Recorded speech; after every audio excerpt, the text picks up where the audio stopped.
اوكي. ده لبس الساحل. بالظبط، يعني يس. احنا عارفين طبعا الساحل والعلمين والشغال الايام دي المهرجانات، فبنعمل حاجه لوك بسيطه كده اللي الشباب تقدر تطلع بيها تتحرك بيها، يبقى في لوك جديد معاهم في الساحل في الحفلات. مهم. وديزاين زي ده بياخد وقت قد ايه؟ يعني حسب التصميم بتاعه، يعني مثلا ممكن ياخد معايا مثلا يومين او ثلاثه، يعني حسب التنفيذ. اوكي. طيب، هل الحاجه ديت يعني انا ينفع البسها كده، ولا ينفع هو طبعا لو احط انت عليها غيرت، ايتم لو تانية؟ غيرت طبعا تحت لبست بيزك ابيض مثلا هيبقى عادي اللي انت ممكن تخرج بيه او تتحرك بيه. يس. تمام. اوكي، بس هو جريء قوي. بالظبط. هل يمشي بالظبط. يونيسكس ولا هو؟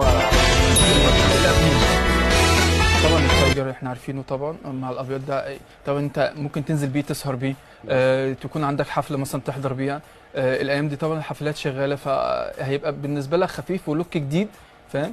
مهم. وهيبقى في نفس الوقت موجود. اللوك ده بيبقى اسمه ايه؟ يعني سيمي كاجوال؟ بالظبط، يعني Yes. هو بيبقى سيمي كاجوال معايا.